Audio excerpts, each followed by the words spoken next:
Hello students, location games. तर location games म्हणजे काय? स्थान. लोकेशन म्हणजे ठिकाण किंवा स्थान.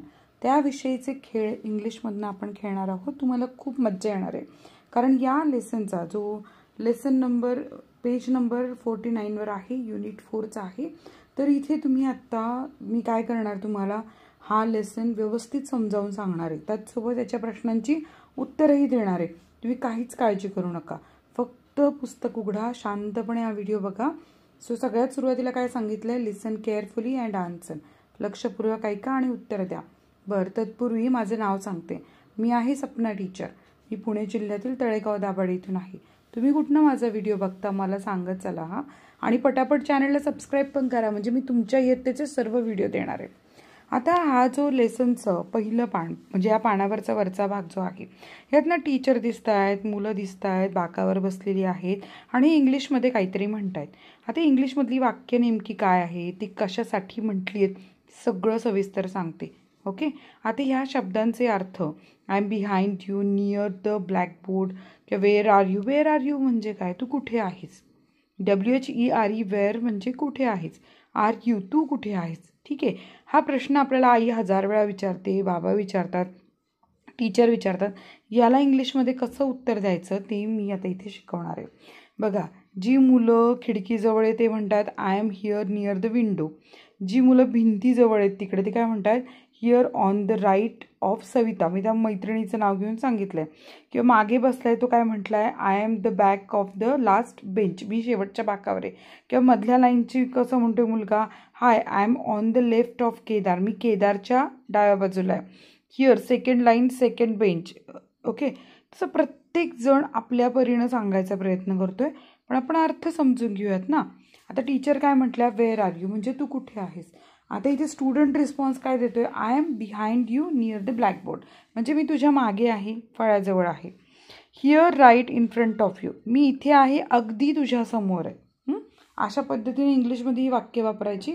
पुढच्या इथे here on the right of Savita म्हणजे मी सविताच्या उजवीकडे आहे. Listen carefully and answer. आता आपल्याला काळजीपूर्वक उत्तरं द्यायची आहेत. Teacher, where are you. Student, I am behind you near the blackboard, मी तुझ्या मागे फळ्याजवळ.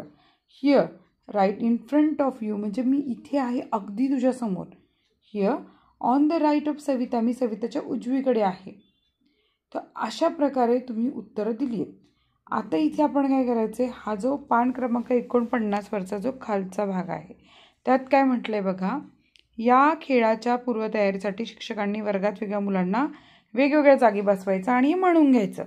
पण हा जो play this game outside the classroom किंवा थर्ड क्वेश्चन आहे की play this game calling out to group of children rather than one child.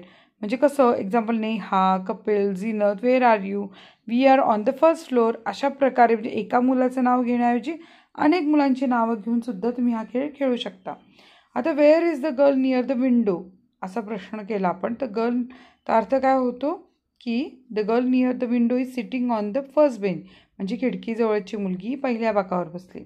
Wear is the boy on the right of Savita म्हणजे the boy sitting next to Savita on her right side, तो सविताच्या उजवीकडे बसलाय. Where is the boy behind the teacher म्हणजे the boy standing behind the teacher near the blackboard म्हणजे तो शिक्षकांच्या मागे फळ्याजवळ उभा आहे. आणि wear is the boy at the back म्हणजे the boy is on the last bench, तो शेवटच्या बाकावर आहे. शेवटचा प्रश्न आहे, where is the boy in the second line, he is on the second bench of the second line म्हणजे तो दुसऱ्या रांगेतील दुसऱ्या बाकावर आहे. तर इथेच आपले हे प्रश्न आणि ह्या धड्याचे सगळ्या प्रश्नांची आपण इथे उत्तरं दिली बरं का मित्रांनो. तेव्हा तुम्ही ह्याचा वापर करा, म्हणजे तुम्हाला हे जास्तीत जास्त चांगल्या प्रकारे समजेल. व्हिडिओ आवडला का, आणि आवडला असेल तर नक्की लाईक करा. तुमच्या खूप साऱ्या लाईक मला खूप प्रेरणा देतात. त्यामुळे आपण भेटूयात नेक्स्ट व्हिडिओमध्ये. धन्यवाद.